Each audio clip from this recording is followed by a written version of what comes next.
one day she was particularly in the fog, and I thought, let me try a song. And I began to sing, You are my sunshine, my only sunshine. She sang note for note, word for word, what I sang, and I was visibly weeping.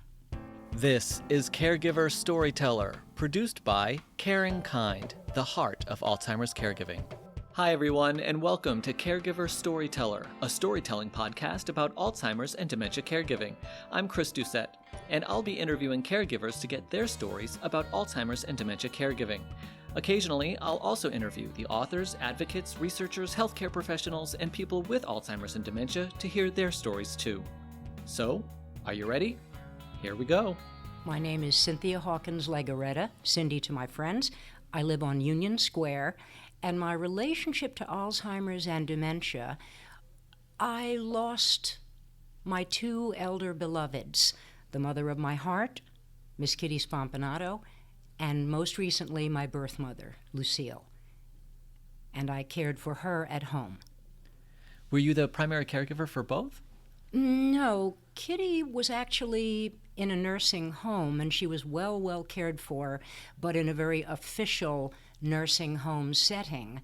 When we were told we were disqualified for Medicaid, what we did instead was do the default choice, and we took my mother home, and she lived with my sister Val. So Val and I both shared in the initial caregiving responsibility, and then it became my husband would come over and bring groceries, and my niece would pitch in, and it kind of grew from there. But basically Val and I took care of Mother at home.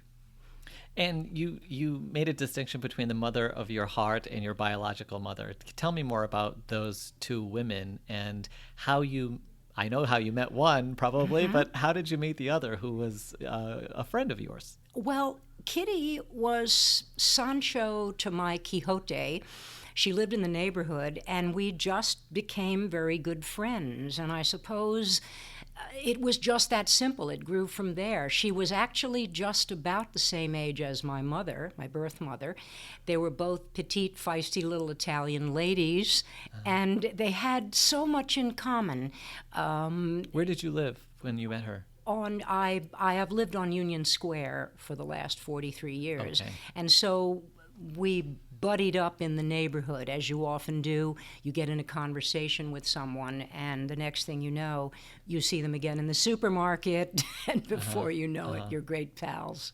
What drew you to Kitty? What did you have in common that formed this relationship? Well, I'll tell you, it's an interesting thing. She had some issues with her birth daughter. They didn't get on very well. So she would often come over and visit with me. And at the time, my birth mother and I were in a period of estrangement. I wonder, and I often smile about this, that we each had something that the other one needed and became good friends from there. She was very much the mother energy, and I was very much the daughter energy. Even though we were not related, people would often see me in the neighborhood and say, "Oh, I just saw your mom." And I'd say, "Well, you mean Kitty? She's not my mom." And it was an ongoing joke with us. What was she like?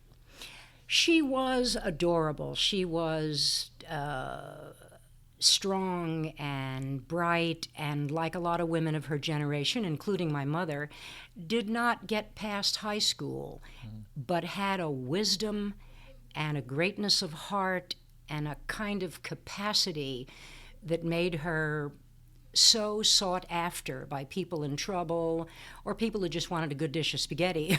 She was very good at that too. Yeah. And what did you do together? What was you had a real friendship? It sounds like. Oh, indeed. We would, in my story, Still Sancho, in the Chicken Soup book, I talk about this. We'd walk to Chinatown. That's quite a walk from Union Square. Absolutely. New Yorkers will attest to that. And in the old days, we'd put on our walking shoes and grab our coats, and off we'd go. We'd go to Chinatown, and have some lunch and walk back up Broadway. It was great exercise. She was a Tai Chi practitioner. And she studied it in her late 60s, early 70s because she had terrible arthritis. And to see her do the long form, those people who know Tai Chi know what that long form entails. And she was taught by a gentleman named Lawrence Galante. And she did it all from memory, which, of course, when her Alzheimer's began to take on,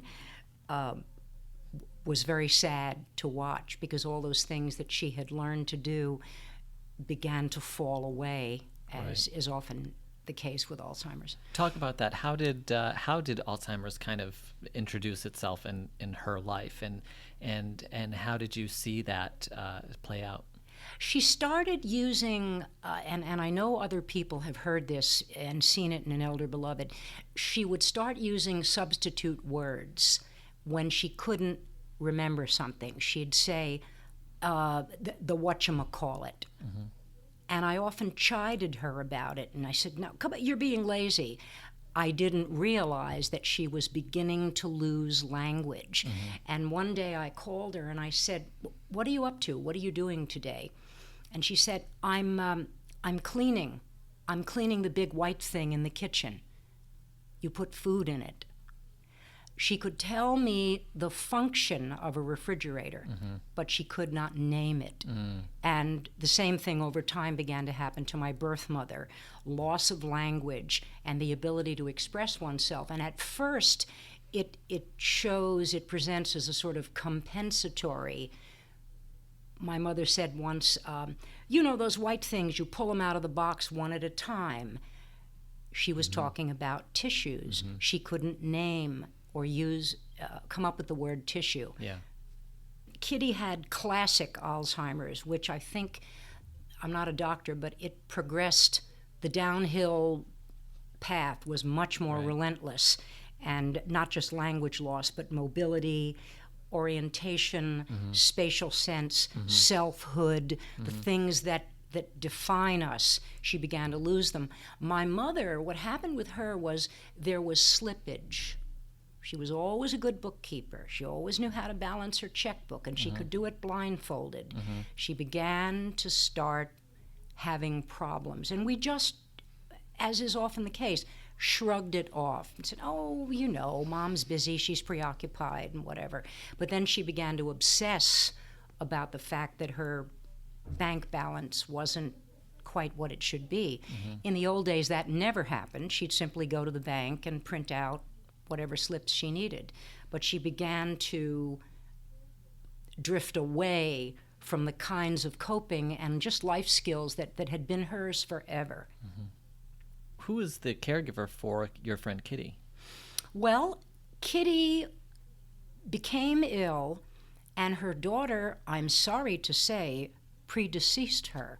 Her daughter developed some, I'm still not sure what the medical name for it was, but what happened was they sold the apartment, and the apartment fetched a very nice price, and the money was used for Kitty's caregiving.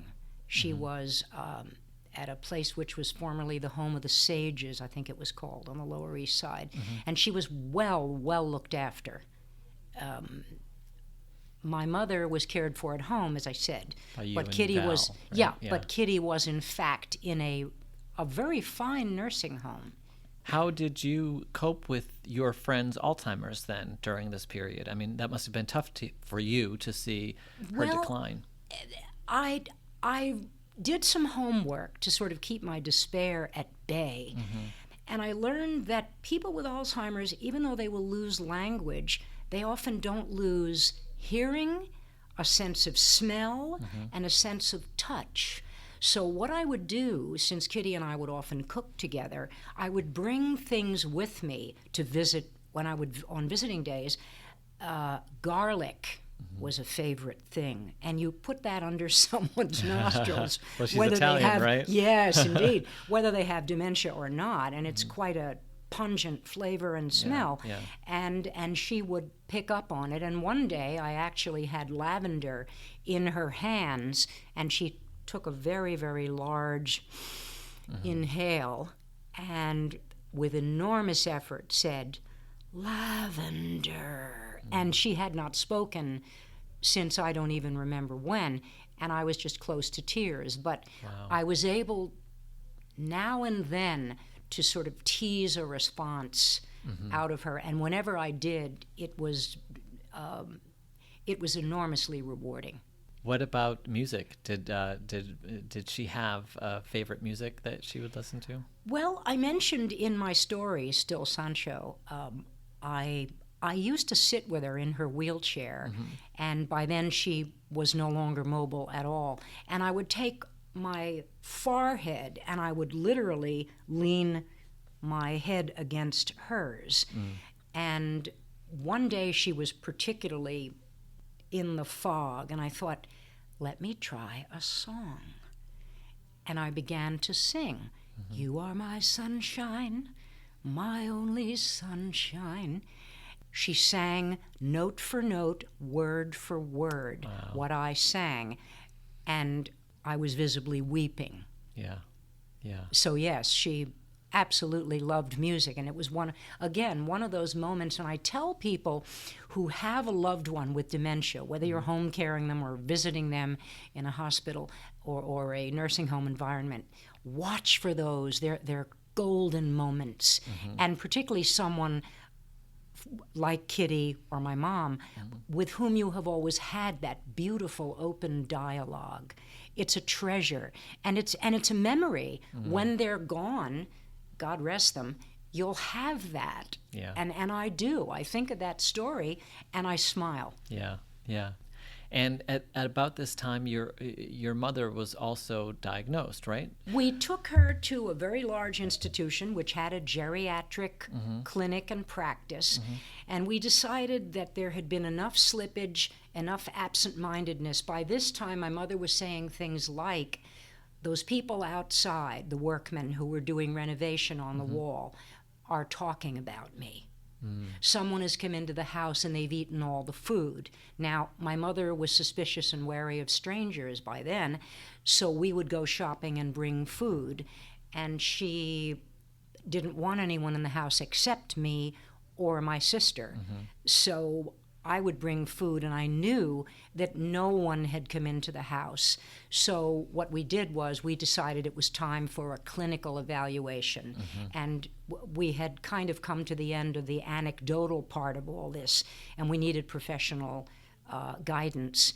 And the geriatric practice said, Lucille has cognitive losses, memory losses, and issues that are consistent with and supportive of a diagnosis of Alzheimer's. Now, it turned out, as time would show us, she actually had mixed senile dementia, but Alzheimer's is a posthumous diagnosis. In many ways, they have to actually look in the brain and see, are there plaques and tangles, because that's what presents.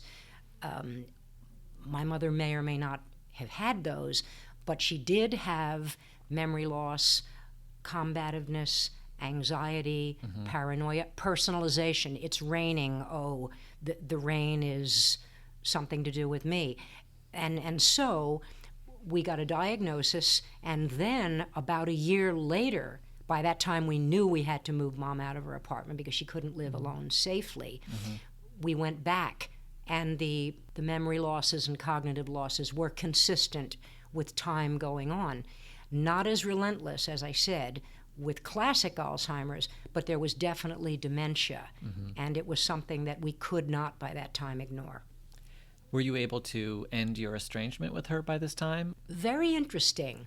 As my mother began to lose more and more of her ability to care for herself, she would still speak about that I particularly was estranged from her and my sister Val. And she would express the wish that we would all come back together.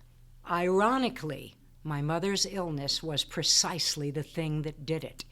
And one afternoon, my sister and I were sitting. We were both exhausted. By this time, she had moved Mother in with her to Westbeth. My sister put her coffee down and looked at me and said, "Well, I'll tell you one good thing. I got my sister back." Oh. So yes, in a very strange way. In a tragic way, but still. Tragic, but heartwarming, Right. as it turned out. And we also knew by that time that we would have to work together as a family, Right. roll up our sleeves and share, Right. which is exactly what Val and I did, share the caregiving tasks. And then as exhausted as we were on many, many days, Right. because by then Mom was wearing diapers, her memory had gone, there were days when she was somewhat combative and she needed to be talked around to feel calmer. All of those things took a toll. And I must say, it is not for the faint of heart, but there are so many rewards to be gained. Like what? We were there with our mother the very last day of her life and beyond. In fact, we kept vigil at her bedside. There is simply no way that a person can go through an experience like that and not be completely changed forever. I am a big coward at the dentist. Well, after tending my mother the final moments of her life, I'm not afraid to have my teeth worked on. You know, Right. your priorities change so much. Yeah. And death is the big kahuna. It's the big one. And if you can maintain some sort of perspective, you look at life differently. And I am enriched for it. And Val and I talk about it very often. She even said going in, I objected to her bringing Mom to live with her because I thought there could be some other arrangement. And when Medicaid disqualified us, we simply had no other choice. The default choice became one of the greatest gifts of our lives. We had to get 3 or 4 years down the road to know that. But I don't think we'd have done anything different. It sounds like you had a good partner with your sister, a good partnership. I'll tell you something else. Whatever unfinished business you have in a family, when an elder beloved develops dementia, whatever business is still on the table, it's going to come out. Whether it's money, whether it's favoritism, sibling rivalry, anything like that. And you need to kind of, I always say, get your ducks in a row, because the priority will be the care of your elder beloved, and that's going to take center stage. Val and I were lucky in that Mother's assets were quite modest. We put what's called a power of attorney in place for what little we did have, and being that home care is so modest in terms of expenditures, and we were also lucky that Mom did not have any pre-existing medical conditions. Her heart was sound, her blood pressure was good, she had no cancer, no diabetes, so we didn't have to look forward to anything but the dementia progressive, and we were able to handle that. But yes, we did it as a team. My sister would call me and say, bring me a dozen eggs and some milk and whatever, and we had a regular schedule of laundry, caregiving, and it made, you have to almost be military in a sense of, okay, here's what we're going to do today, and it kept us from going utterly bananas. But again, it also opened us to the possibility that Mom would be well cared for, and by people who she knew. Towards the latter part of all this, she didn't know who I was. She didn't know my name, but she used to refer to me as the nice nurse from the agency. That's not a bad And description. I even said to a friend of mine who's quite religious, she said, you know, at the end of the day, it doesn't matter because God will sort all that out. Your mother's being cared for, and isn't that the main thing? Right. And I said, I can't argue. Yeah. Do you remember the first time when your mother forgot your name or who you were? Does that stand out for you as a memory? Well, I think when I came into her room, my sister had set up the room, and I walked in, and by then she was having trouble remembering also Val. She referred to Val as that other one, that other one. My mother knows that we love her. And I was putting her fresh socks on one day, and she looked at me and said, "How did you get to be so wonderful?" Oh. She might not have known who I was, Right. but she knew I was taking care of her. And I said, for all the years she took care of us, we're saying thank you, which of course is the working title of my book. Yeah, yeah.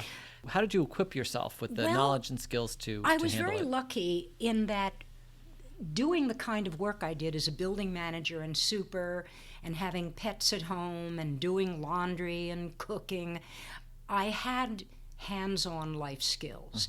I was able to clean, I was able to cook, I was able to tidy up a room and put things together. And then I decided to do some homework. And during my research, I came upon a remarkable woman, a woman named Verna Benner Carson, who is the Alzheimer's Whisperer, and she is based in Fallston, Maryland. And she, in fact, is a nurse, a trainer of nurses, a lecturer, and a published writer. And I began to write to her, and we exchanged, oh my goodness, this room would be filled if each one was a slip of paper. How do you think I might do this? Here's how I feel about that. What do you think is the best way to? And we would often improvise.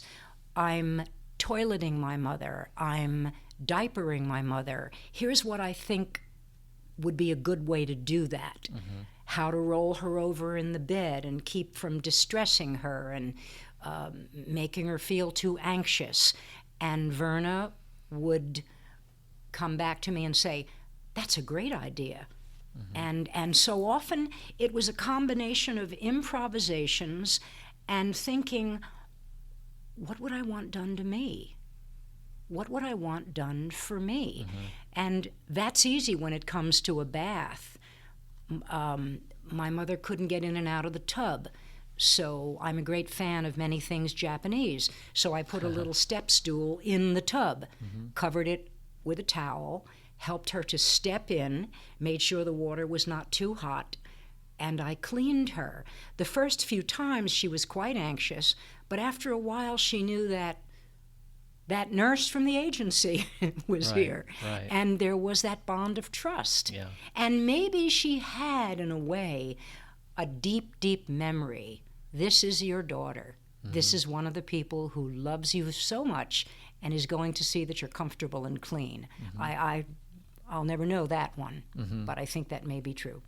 What was she like, your mom? My mother raised us as a single parent, and that, in a sense, dictated the thank you part later on. She grew up in Philadelphia, came to New York, became a big band singer. Oh, really? Yes, How fun. met my father, and I'm sorry to say their union did not go happily. And my father, for reasons of his own, and the breach was healed many years later, my father is also now deceased, just disappeared from our lives. And my mother raised us on her own. She had top secretarial skills, so she always worked. I became the mom at home, which I suspect may also have something to do with the skills I developed as a teenager. You're the older sister? Yeah. Okay. My sister Val is 4 years younger than I. And we just took care of one another, did what we had to do, and did not have any help. Her mother was also a single parent. My grandmother was widowed.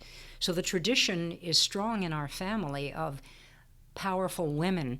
We say, butt-kicking Italian broads, you know. But there's a real element of truth to that, because we did what was needed, and then as time went on, into our older age, my capable mom was not quite so capable. And it was time for me to take over. What is a story that you have from your mom that lives on in your memory? Like when you think about your life together, you and Val and your lives together with your mom, what's a moment that you think of? I mean, she's a big band singer. I can only imagine it must have been kind of amazing. They do say, and I know the Music and Memory Project talks about this quite a bit, that music is hardwired into the brain in a particular way. And people with dementia, even very late Alzheimer's, can, if you give them a little headset and play some music, come back to life. And it is extraordinary. And the Music and Memory Project, of course, is online. You can look at it, and it's a sight to behold. My mother was a Stone Sinatra fan, and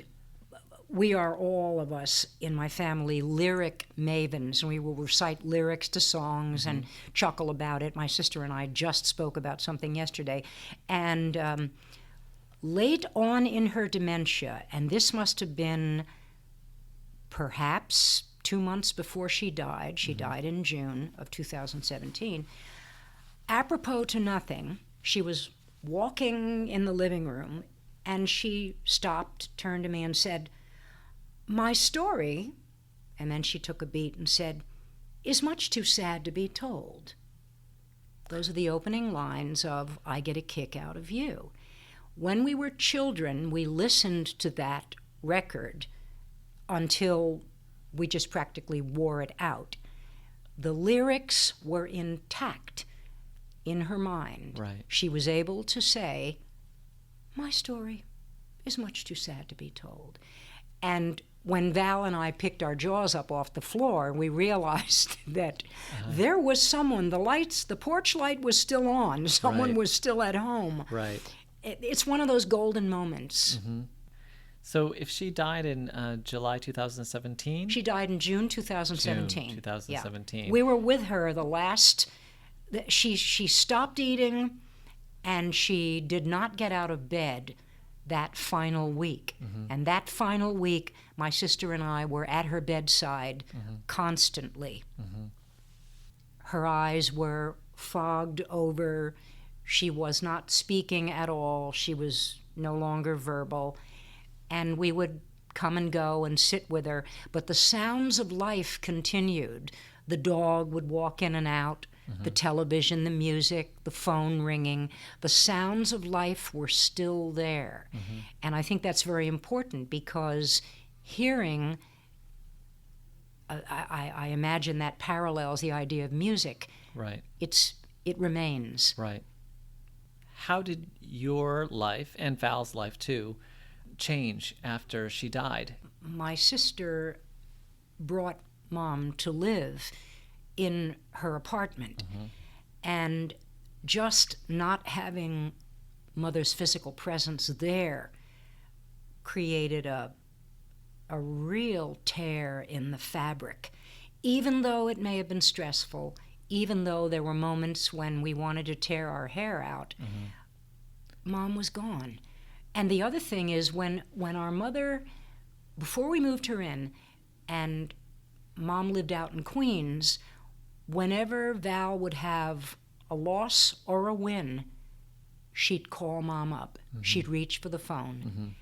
And many's the time after Mom's death, Val would find herself reaching for the phone and then smacking her forehead saying, "Oh, I can't call her." Although my mother made clear what her wishes were, she said, "Here's what I want done. I want to be cremated. I want this. There's the insurance policy."